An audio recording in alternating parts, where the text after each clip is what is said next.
The skies over Earth were not blue that day. They were gray, heavy with clouds, and strangely quiet. In the cities, people stood still, looking up, wondering why all signals had stopped. No internet, no television, phones dead. Even the satellites were silent. It was just past noon in New York when the first shadow fell. Shape blocked out the sun, huge, wide as a mountain, floating without sound. It wasn't an airplane. It wasn't a human thing. People screamed, some ran, but most just stood frozen. By the time military forces were ready, it was already too late. The ships weren't just over New York. They appeared above every major city: London, Beijing, Moscow, Karachi, Tokyo. The same gray-black ships. Flat, angular, no lights, no windows. The world's governments tried to respond. Fighter Jets were launched. Missiles fired into the sky. None of it worked. Every missile vanished in a flash of light before reaching its target. Aircrafts fell like toys tossed from a child's hand. In less than 12 hours, the human world was silent. No resistance worked. No leader could fight back. Governments surrendered, one after another, with shaking voices broadcast over emergency radio. And through all this, no one knew the enemy's name. They called themselves Varkan Dominion. A single message was sent in every language across Earth. It was short, cold, and final. You belong to us now. After that, everything changed. The aliens walked among humans tall, silver-armored beings with blank black helmets. Their weapons didn't fire bullets. They fired light silent, quick, erasing any human who dared move against them. Cities became quiet zones. No cars, no noise. Only the sound of marching feet, but not everyone gave up. In a small city once called Lahore, under the broken towers and burning markets, there was one man moving through the rubble. His name was Adar Malik. He wasn't a soldier anymore. He'd been once. Special operations, elite units. But after the war ended, he lived quietly. Now that war had found him again, Adar refused to kneel. While others gathered in surrender zones, Adar moved underground. He used old tunnel maps, things most people had forgotten: sewers, water lines, maintenance shafts. He carried only a backpack, a rifle made silent with handmade parts, and a cracked cum unit.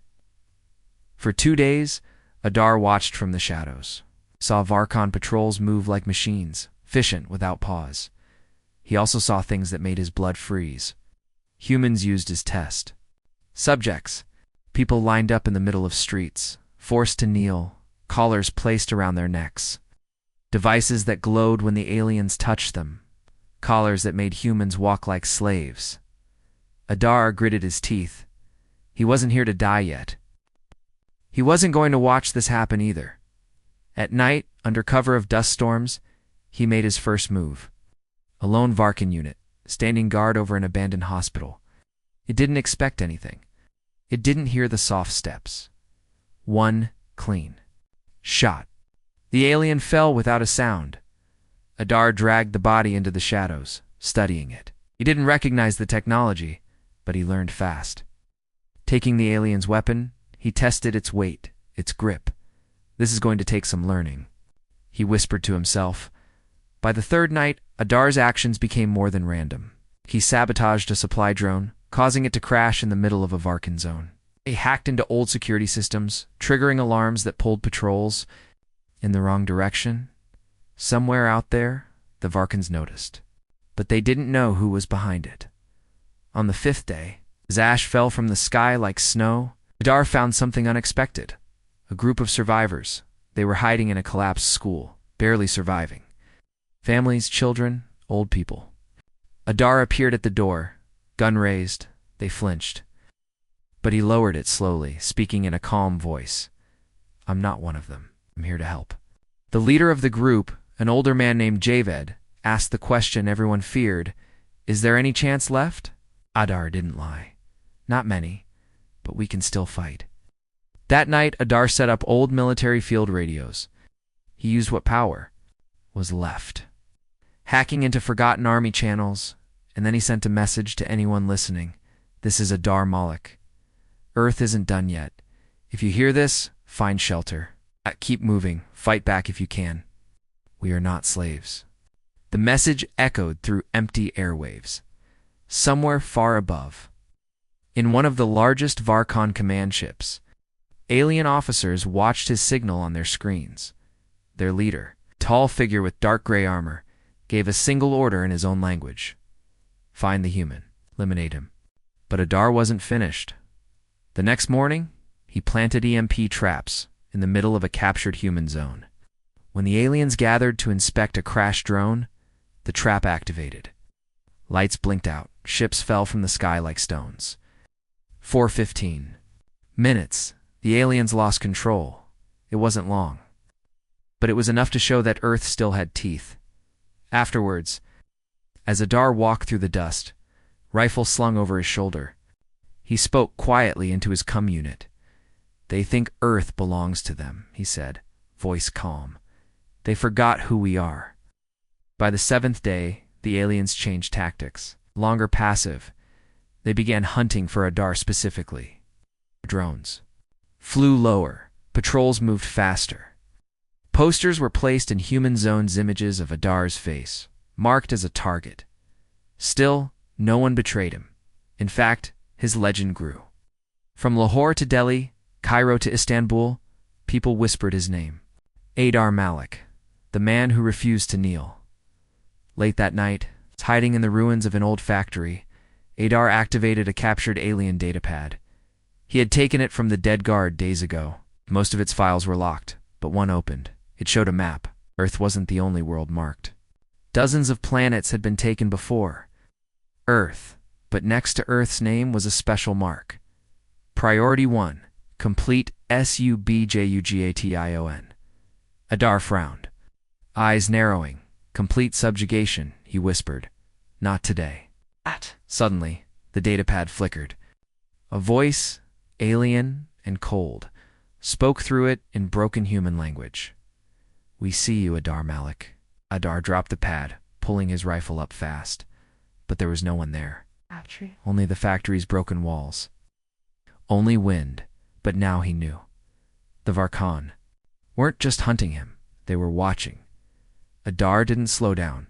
He gathered supplies, taught the survivors how to move quietly, how to fight with simple weapons, Molotovs, traps, knives. Every night, they struck back, small victories, quiet but growing louder, and in every city where humans had given up, whispers spread. He's still out there, a man who refused to kneel. Earth might have fallen silent once, but now, through the ash and smoke, a new sound was rising, a human heartbeat, steady, relentless, not finished yet. The sky stayed gray. Smoke covered the sun. For most people, the world was finished. But deep under the city, Adar Malik kept moving. His boots touched dust and ash as he walked through the old water tunnels. Walls were cracked from broken pipes, but Adar knew these tunnels better than the aliens ever could. He carried only what he needed. His rifle, a backpack with EMP charges, one small radio, and the alien weapon he had taken. Above ground, the Varkon Dominion controlled everything. Their ships floated like shadows. Patrols walked in perfect lines, silent, no mercy. But something had changed. For the last few nights, Varkan soldiers had been disappearing. One patrol here, another over there. No gunfire, no alarms, just silence. The Varkans called it impossible, but they knew the name now, Adar Malik. The Varkan command ship sent orders. Find him, stop him, no matter the cost.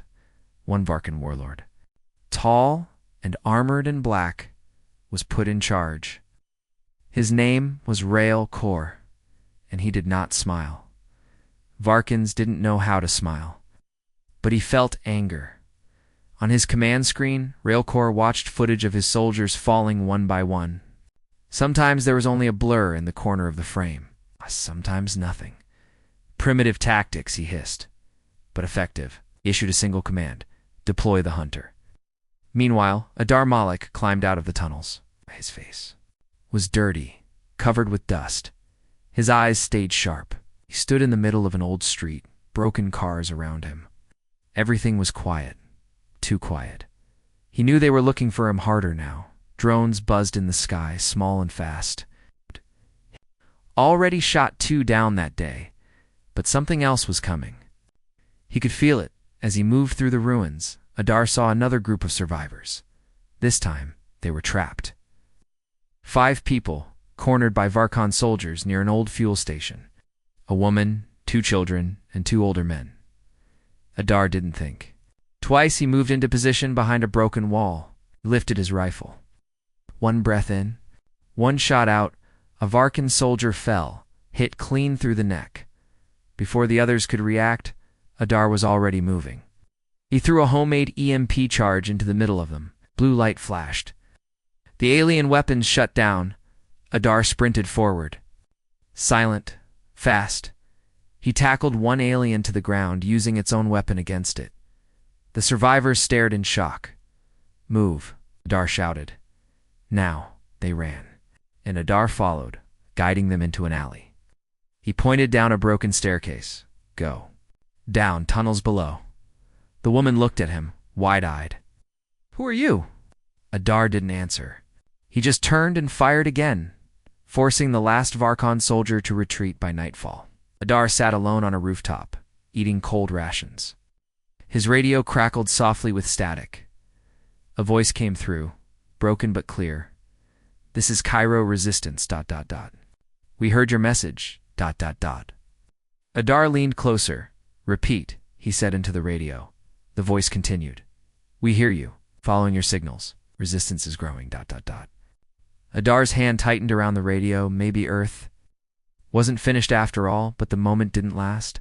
A strange feeling touched Adar's spine. Warning. He wasn't alone anymore, without a sound. Adar rolled backward off the rooftop, landing hard in the dust below. He crouched behind a car, rifle ready. Then he saw it. A figure. Not like the others. It was Varkon. Yes, but taller, thinner, covered in sleek black armor with long, sharp arms. Its eyes glowed faint red through its mask. It moved like smoke fast. Silent, the hunter Adar understood at once. They had sent something special now. This was no simple patrol. The hunter stepped into the street. Its head turned slowly. It could smell Adar's heat. It could feel his pulse. Adar didn't wait. He opened fire. His bullets sparked off the hunter's armor. Not enough. He ran through alleys, through rubble. The hunter followed. No sound. Mercy? Adar ducked through a broken window. His boots landed on shattered glass. Grabbed an old fuel tank. Dropped an EMP charge inside. Set the timer to 3 seconds. Then he ran again. The hunter came in right behind him. Too close. The EMP charge blew.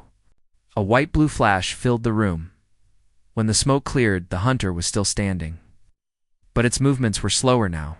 Adar grinned. "Not so perfect after all," he muttered. He led the hunter into the old subway tunnels. Dark, cold, full of broken trains. This was his ground. His battlefield. Adar used the shadows. Set traps wires. Sharp metal explosives. For hours, the two hunted each other in the dark, but Adar was patient. That was his gift. When the moment was right, he struck. The final trap, a steel rail powered with high voltage. When the hunter stepped on it, its body locked up. Adar moved fast. He pulled the alien weapon he had stolen days ago. 1 clean shot. Hunter dropped, sparking. Dead. Adar stood over its body, breathing hard. Then he noticed something. Inside the hunter's armor. Near its chest was a glowing data core. Adar pulled it free. It hummed in his hand. Maybe there was more in here than just enemy files. Maybe answers. Later, back in the tunnels, Adar connected the core to his radio gear. What he saw made him stop cold. It wasn't just about Earth. There were dozens of planets marked on the map, all taken by the Varkan Dominion. But Earth's tag was different. Human subject identified. Codename Adar Malik. Anomaly. They weren't just invading, they were studying. And now Adar knew. He wasn't just a soldier anymore. He was something else to them, a problem they couldn't solve. But Adar didn't care about their words. He spoke into his radio, voice steady. "This is Adar Malik. To all human survivors, they sent their best. It wasn't enough. From Cairo. From Istanbul.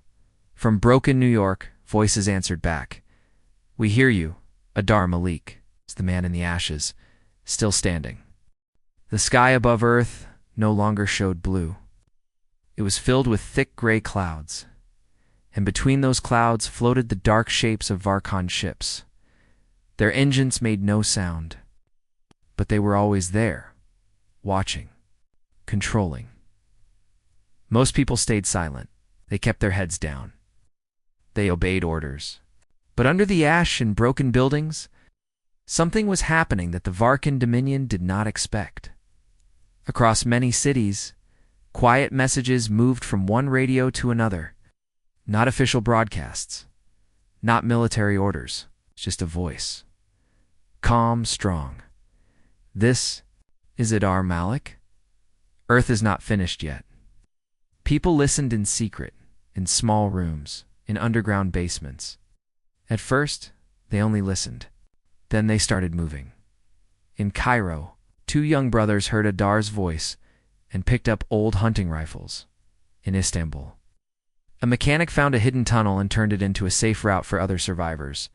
In Lagos, a doctor gathered her patients and taught them how to hide from alien patrols. The whispers grew stronger. The Varkans noticed inside their largest command ship floating above what used to be London. Varkan warlord Ryalkor stood before his officers. He didn't speak in human words. His voice was sharp, cold, made of sounds no human mouth could copy. But his message was clear. The human Adar Malik must be erased. They had sent the hunter. It had failed. Now, Rolkor sent an entire strike team.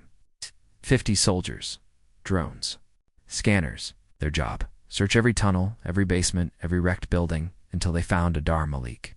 But Adar was already moving, in the ruins of Lahore. Adar climbed over a pile of broken metal. His boots made no sound. His face was covered in dust, but his eyes stayed sharp.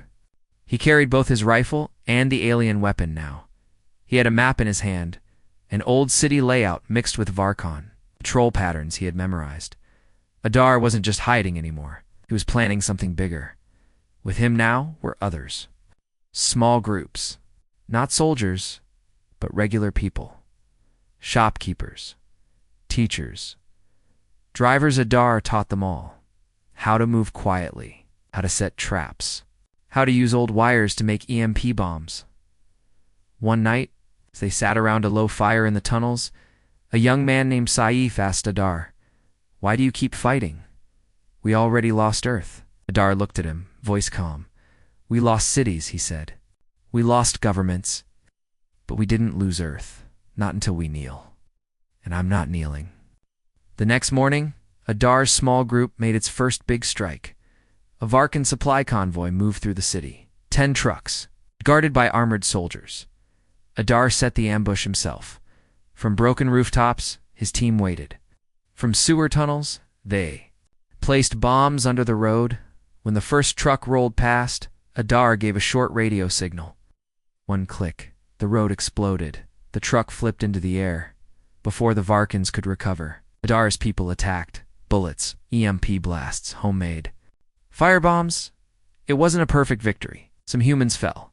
But for the first time since Earth's fall, the Varkan convoy was completely destroyed. Adar pulled back into the tunnels before enemy reinforcements arrived. But the message was already clear. Earth was fighting back. That night, in a hidden room, lit only by a small lamp, Adar connected the alien data core he had taken from the hunter again. The files were still locked. But slowly, Adar was breaking through. Saif sat beside him, watching the screen flash. "What are you looking for?" Saif asked. Adar didn't look up. "Information," he said. "Their command routes, weak points, anything." The screen flashed red. A warning. Adar frowned. A voice spoke through the data core again. Cold, robotic, human anomaly. Detected. Then something new appeared. A set of coordinates. Not just inside Earth's cities, these were deep coordinates. Far to the north, Adar stared. "What is this?" Saeed asked. Adar's voice lowered. "A hidden Varkan base. Or maybe something else." The next few days, Adar made preparations. He split his people into smaller cells. If the Varkans caught one group, the others would keep fighting. Before he left, Adar stood before the group in the tunnels. "Keep moving," he told them. "Keep fighting, no matter what." Aif stepped forward. "You're going alone?" Adar nodded once. Less noise, less chance of detection. He carried only what he needed: rifle, alien weapon, EMP charges. The map in the data core. As he walked through the wreckage of the city toward the north, whispers followed him. They said his name in broken radios. They wrote his name on walls. Adar, Malik, the man in the ashes. But the Varkans were not blind. From the command ship, Warlord Relkor watched Earth through his screens. He had seen the convoy destroyed. He had seen humans writing names on walls again. That was not acceptable. Relkor spoke a new command. No more prisoners. Kill any who resist. So the hunt grew bloodier. Human groups were attacked more often. Varkan patrols grew harsher. But still, the whispers spread. Through the wreckage, through the ash dot, the man in the ashes, still moving, still fighting. Adar crossed rivers, forests, snow-covered hills, always moving north, until finally, after days of travel, he saw it a mountain. Base, hidden under layers of snow and ice. Varkan ships floated above it, but there were no patrols nearby. Too cold. It's remote. Adar set up camp nearby, scanning the area. Watching, he realized quickly this wasn't a normal base. It wasn't meant for control. It was meant for research. Something about Earth interested the Varkans deeply. That night, as Adar sat by his fire, staring at the data core again, he understood why. It wasn't just about humans being different. It wasn't about rebellion. It was about survival. Humans adapted. Humans refused to kneel, no matter what enemy came. And that scared the Varkans. Adar's face hardened, as his voice was quiet. "They want to break us before others see. If the galaxy knew Earth was still fighting, others might rise too." The next morning, before dawn, Adar made his move. He moved through the snow, silent. He planted EMP bombs along the outer defense grid. He climbed the icy walls. And just before first light, Adar Malik entered the hidden Varkan base. What he would find inside would change Earth's war forever. But that was a story for the next day. 4. Now, across Earth, whispers move through the wreckage again. The man in the ashes is still alive. And this time, the whole galaxy would hear it. The snow crunched softly under Adar Malik's boots. His breath came in small clouds. The mountain air was cold, sharp, and silent. In the distance, alien ships floated above the ice-covered base, but there were no patrols nearby. The Varkans trusted their location. It was hidden, remote, hard to reach. Adar did not care about any of that. He had climbed alone for 4 days, across rivers, through forests, past broken towns where only ashes remained. Now he stood at the edge of the Varkans' hidden place, and he wasn't going to turn back. His rifle was ready. His alien weapon was strapped to his side. Inside his jacket, he carried EMP charges and small tools for hacking. The snow fell quietly. The sky above was gray. Adar waited until full night. Then he moved. He climbed the outer walls of the base, fingers numb from cold but steady. His eyes stayed focused. One wrong step meant falling. One mistake meant being seen. But Adar didn't make mistakes. At the top of the wall, he stopped. Below him, inside the base, alien lights glowed pale blue. There were long buildings made of metal and glass, strange machines. He could see figures moving. Varkans in silver armor. Adar dropped down silently onto the snow. He moved through the shadows step by step, his body low, his heart steady. His first target was the power lines. If he could shut down the base's systems, he could enter deeper. Find what the Varkans were hiding, but as he worked, connecting. An EMP charge to a metal box? Adar felt something. That same cold touch on his spine, like eyes watching. He turned slowly, his rifle raised. At first, there was nothing, only snow falling, only silence. Then he saw it, a shape taller than any normal. Varkan, thin, sharp black armor with red lights glowing faintly. The hunter, but not the same one as before. This was another. Faster, smarter. Adar understood immediately. They had sent a new hunter-class assassin, one made to learn from the first one's failure. The hunter stepped forward, not rushing. It knew Adar was armed. It was not afraid. Adar fired first. His bullet hit metal. Sparks flew. But the hunter kept coming. No cry, no sound. Adar moved fast. He dropped down behind a fuel tank, reloading as he ran. The hunter followed. They moved through the base like shadows. One man. One alien machine. Adar ducked through a narrow gap between buildings. He planted an EMP charge behind him. The hunter stepped into the trap without pause. The charge exploded in white blue light. Adar didn't wait to see if it worked. He ran again, deeper into the base. His goal wasn't killing the hunter. Not yet. First, he needed what he came for. Through a glass door, Adar found what he was looking for, a control room. Screens showed Earth from above. Maps, data, alien symbols. Adar placed a hacking device onto one of the panels. The screen flashed. A download began. But behind him, the hunter appeared again, smoke rising from its armor, but still moving.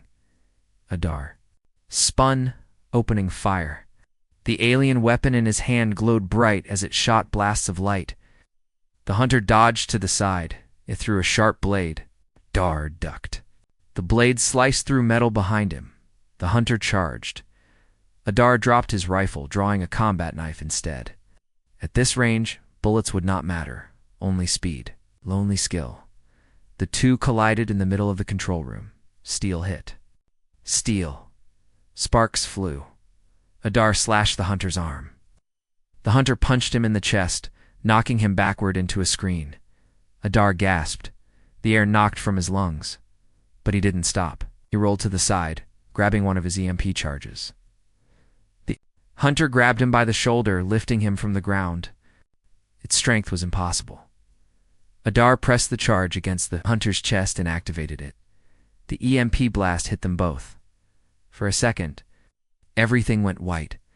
When Adar opened his eyes, he was on the ground. His ears rang. His fingers were numb, but he was alive. The hunter stood frozen. Its lights flickered. Its grip loosened. Adar forced himself to stand. He stumbled, coughing. He picked up his rifle again, moving slowly toward the hunter. One clean shot. The hunter fell. Dead Adar leaned against the wall, breathing hard. Blood ran down his face from a cut on his head. His heart was pounding. But he was still standing.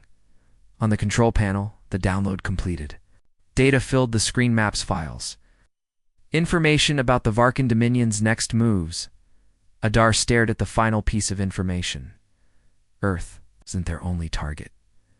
The Varkans planned to use Earth as a base for attacking other human-colonized worlds. Planets that didn't even know Earth had fallen. Adar's face hardened. His voice was low. Not happening. He pulled the data core from the system, grabbed his weapons, and he moved. Outside, more Varkans were coming now. The fight with the hunter had made too much noise. Alarms echoed across the base. Adar didn't care. He ran straight through them. His rifle barked once, twice, dropping 2 soldiers. He moved. Through the snow like a shadow. Bullets and energy blasts flew past him, but none hit. By the time the Varkans reached the control room, Adar was gone. Only the dead hunter remained, far from the base. Hidden in the snow-covered forest, Adar set up his radio again. He connected the data core. The information he now carried could change everything. He sent a signal to every resistance group left on Earth. "This is Adar Malik," he said. his voice steady, cold as the snow. "The Varkans plan more than just Earth, but now we know. And now we fight." From every city, voices answered back. "This is Cairo Resistance. We hear you. This is Istanbul. Ready. This is New York Adar. We're still here."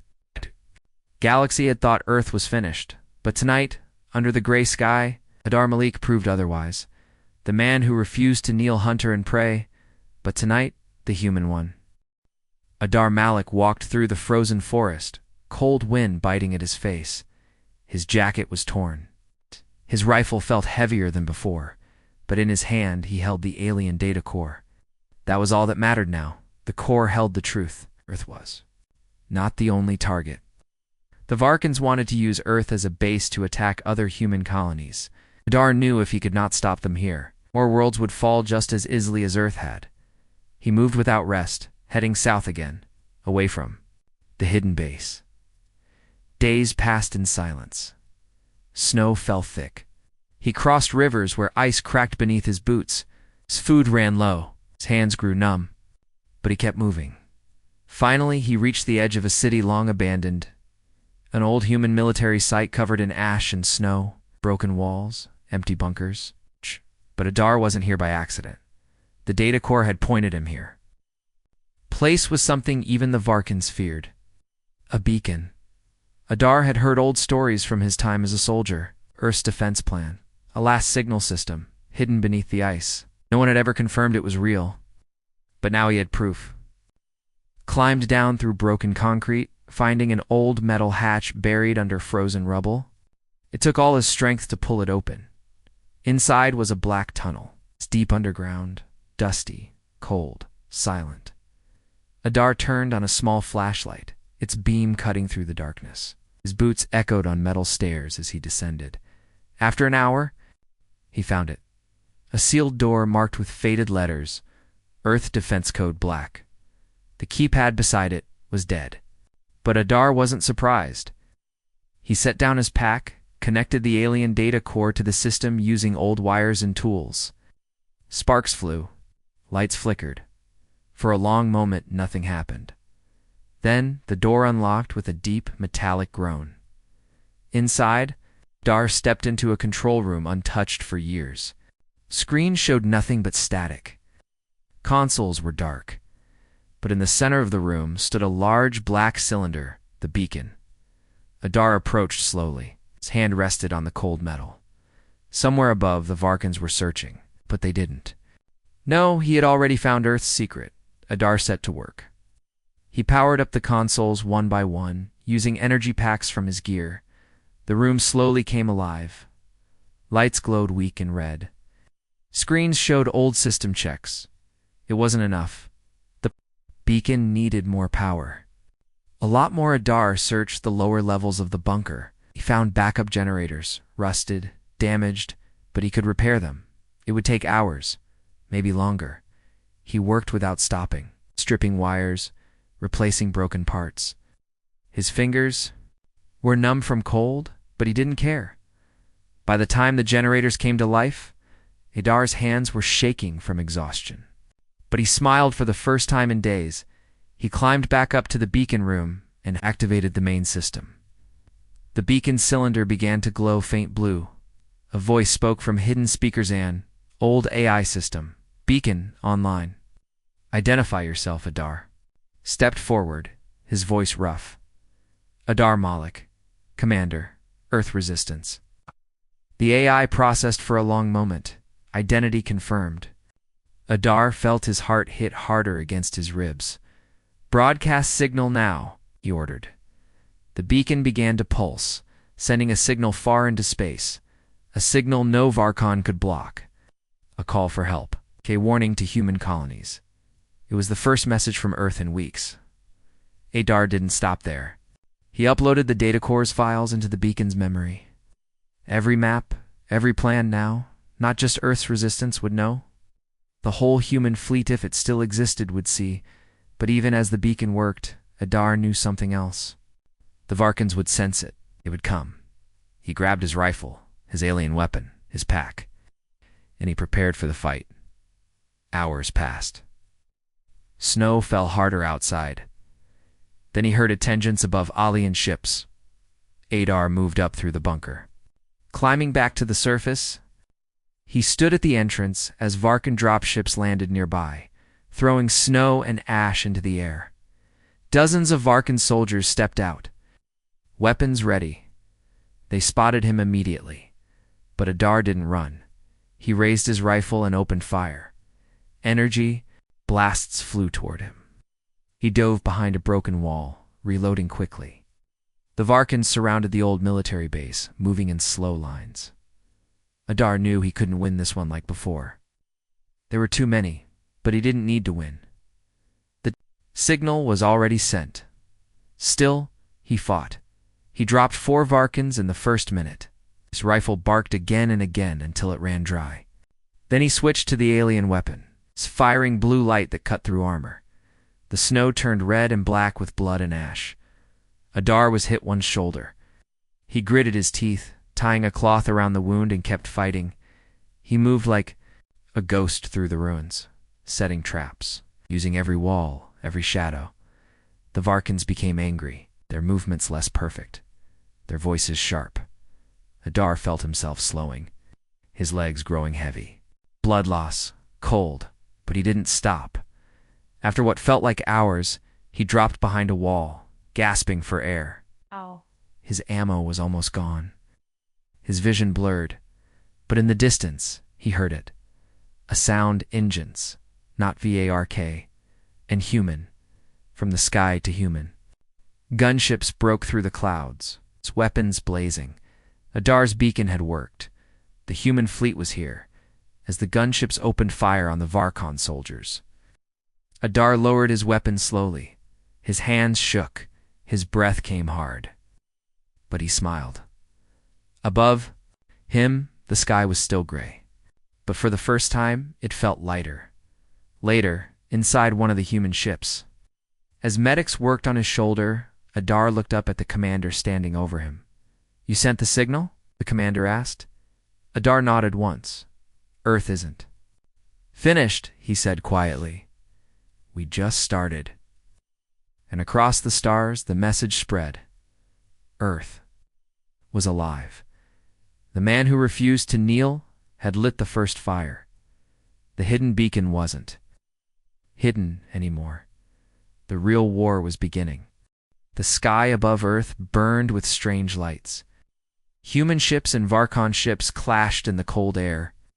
Energy blasts flashed like lightning. Pieces of metal and flame fell from the sky like rain. Adar Malik stood on the deck of a human gunship. Watching the battle from the window, his shoulder was bandaged, his face pale from blood loss. But his eyes were sharp, focused. He didn't feel relief yet. He knew this was only the beginning. Earth was not safe. The human fleet that had answered the beacon was small, only a handful of warships. Too few to push the Varkans away completely. A young officer stepped up beside Adar, looking worried. "Sir," she said, "we can't hold this fight long. Our ships are too old. The Varkan fleet outnumbers us 10-1. Adar did not answer right away. He looked down at the snow-covered earth below them. His voice was calm when he spoke. "Then we need something bigger."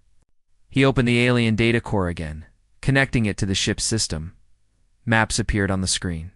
Hidden Varkan locations. And something else, an old human defense site marked Titan-class system Earth prototype. The officer stared at it. Her voice dropped to a whisper. "Titan-class. Thought that was a myth." Adar shook his head once. No myth. The last line of defense. Built before the invasion. Hidden before Earth fell. "We never used it because there was never time." The officer looked at him. "Where is it?" Thar's answer was simple. Under the ice. Greenland. Within minutes, the human fleet adjusted course. Ships broke formation, diving low toward the icy lands of Greenland. Adar stood near the front of the ship, feeling each vibration as the engines pushed harder. By dawn, they reached the location. It looked like nothing, just snow and rock. But Adar knew better. "Land here," he ordered. He and a small team dropped. From the ship, landing on the ice, the wind was sharp. Snow whipped against their faces. But Adar moved without slowing down. He used the alien data core to scan the ground. After a few minutes, the device beeped. Hidden metal doors lay beneath. Their feet Adar placed an explosive charge on the ice. His team moved back. The blast shook the ground. When the smoke cleared, a metal hatch stood exposed. Adar stepped forward, pulling it open. The air below was cold, stale, untouched for years. He climbed down first, boots echoing on the metal ladder. His team followed, flashlights cutting through the dark. For almost an hour, they moved through empty halls. Broken lights flickered. Old machines stood silent. Then finally, they reached it. A massive hangar deep underground. And there, standing tall in the center, was the Titan, a war machine the size of a building. Gray metal, shaped like a giant human form with thick armor and long, heavy weapons on both arms. Adar stared up at it, feeling a cold weight in his chest. "It's real," one of the soldiers whispered. Adar didn't waste time. He climbed up. A service ladder along the Titan's leg, reaching the cockpit hatch near its chest. Inside, dust covered the controls. But everything was still there. Screens, levers, old systems waiting to wake up. Adar sat in the pilot's seat, hands resting. On the controls, he closed his eyes for a moment. Memories came back, training long ago, before the invasion. Secret program. Only a few pilots had ever been chosen. Adar had been one of them. His voice was steady as he spoke into the control system. "Adar, Malik, pilot. IDO 142. Activate Titan system." For a long moment, there was only silence. Then lights came alive. All around him, screens blinked on. Machine systems hummed. A deep voice filled the cockpit, an old AI system. Pilot confirmed. Titan Leviathan activating. The ground shook as the giant machine moved for the first time in years.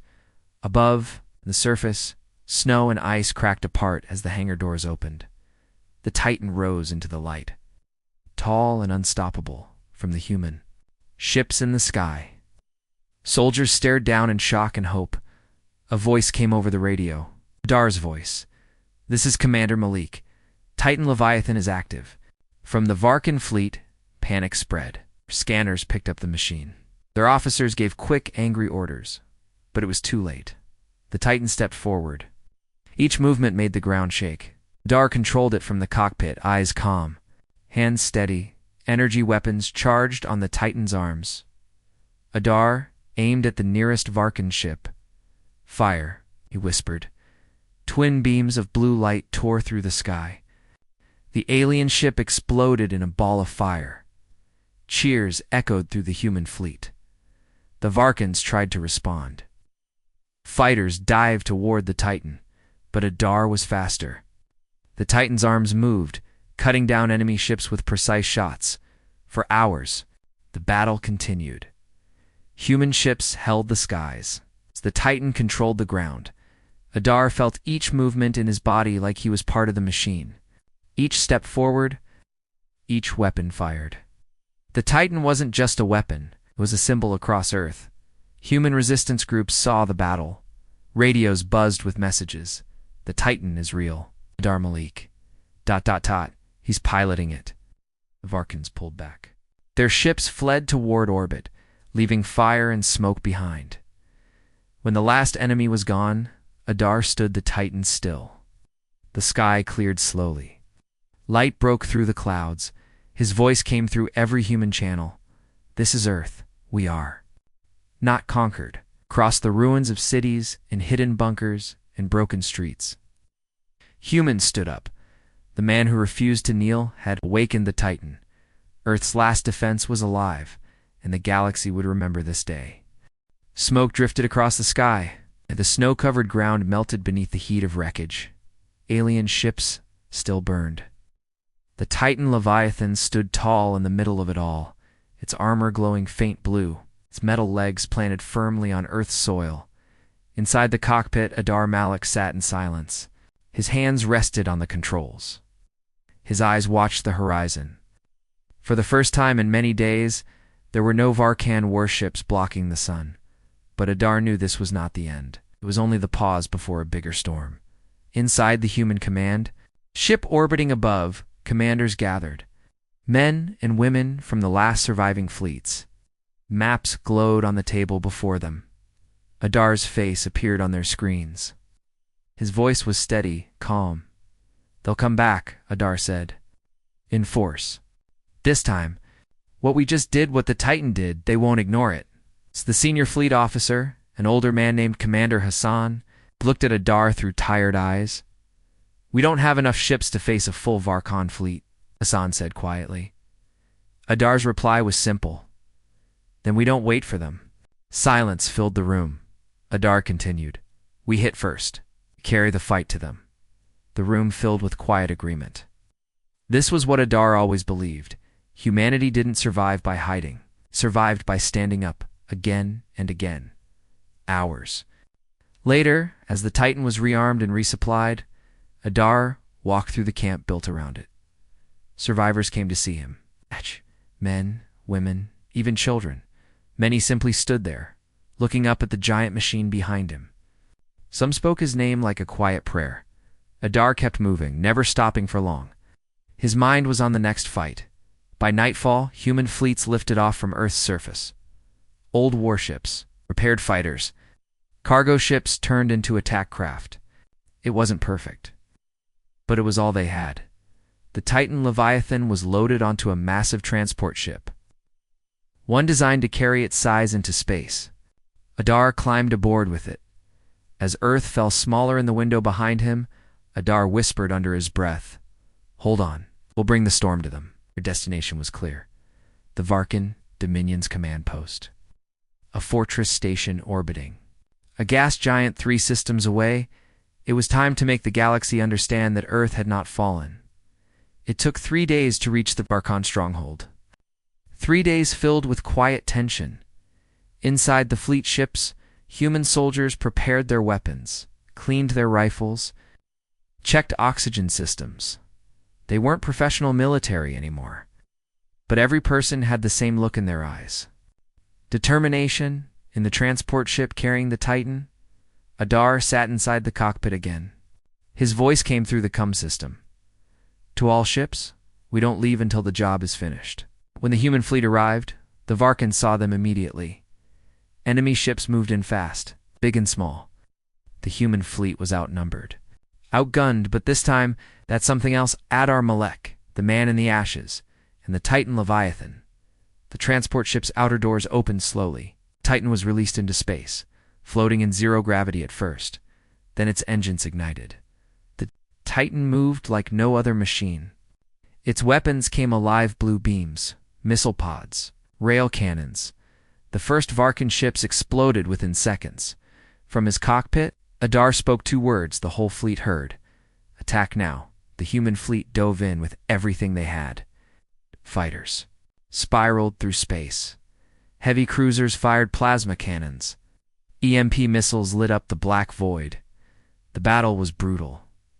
Adar moved the Titan through enemy lines, each shot destroying a ship or tearing apart fighters in a single hit. Varkon forces tried to focus fire on him, but his armor held. Inside the Titan, damage alarms rang. But Adar pushed forward. His hands were steady on the controls. His voice was quiet. Not today. His missiles locked onto the enemy command station. Adar pulled the trigger. The station shook. Fire spread across its surface. Through the smoke and wreckage, human ships followed the Titan's path. The fleet pushed deeper, ship by ship, but even as victory grew closer, Adar knew this was the moment the Varkons would unleash their final weapon. From the far edge of the battle, a shadow moved. Varkon Super Dreadnought. It's bigger than anything seen before. 5 times the size of the Titan, covered in black armor. Its weapons glowed red.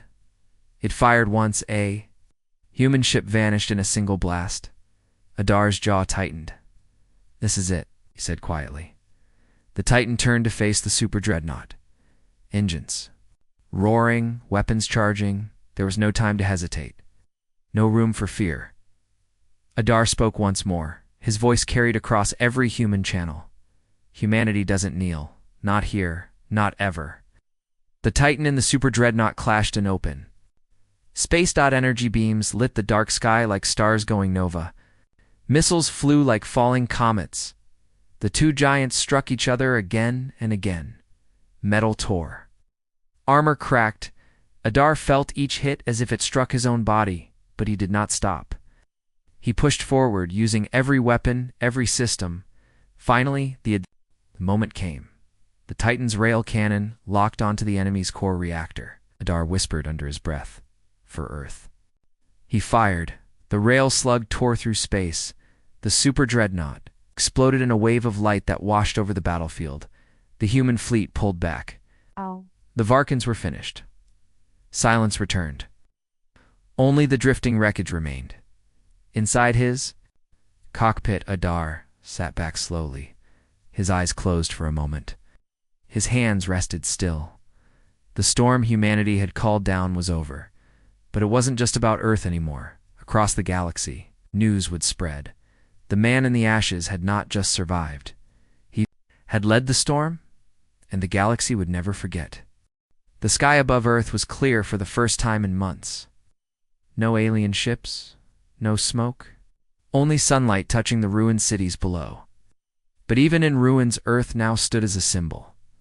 On the edge of orbit, Adar Malik stood on the observation deck of the Titan Leviathan, watching the blue planet spin slowly beneath him. His face was marked with scars now. His eyes were calm. His uniform was simple. No medals, no rank shown. He had never cared about those things. Behind him, Commander Hassan walked in quietly. "Adar," Hassan said, "the fleets are reporting. Final Varkan forces have left the system. Earth is officially free." Adar nodded once but didn't say anything. He kept watching the planet. The human fleets had won. Against everything.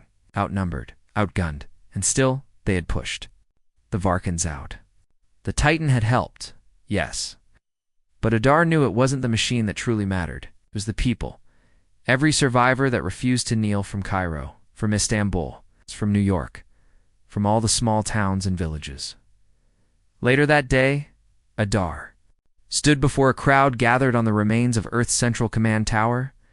Thousands of people, soldiers, civilians, children sitting on their parents' shoulders. A microphone crackled. Cameras streamed the image across every remaining human colony. Far beyond Earth, Adar stepped up. His voice was quiet but clear. "This isn't just about Earth," he said. "The Varkans wanted to make us an example. They wanted the galaxy to see us kneel." He paused, letting silence fill the air. "But we didn't." His words traveled far. 2 human colonies that had feared Earth was gone. 2 alien species watching from a distance. "We fought," Adar continued. "It's not because we were stronger. Not because we had bigger weapons. Because we refused to kneel." The crowd said nothing at first. But then someone shouted from the back, "Adar Malik." Another voice joined. "The man in the ashes." And then thousands more, chanting his name. Adar raised a hand, quieting them again. "This isn't about one man," he said. "It's about all of us. Today, Earth is free. Tomorrow, we help others." Because in the files Adar had taken from the Varkan data core, there were names of other planets. Other worlds taken by force. Colonies waiting for help. Adar Malik wasn't interested in becoming a ruler or a hero. His place was always the front line. That same night, he stood once more inside the Titan's cockpit. The machine rested quietly on the edge of orbit, fully repaired and ready. A message came through. "The CUM system." Commander Hassan's voice. "Adar, are you sure about this? You could stay. Rest." Adar's answer was simple. "I don't kneel. I don't stop either." The Titan's engines came alive.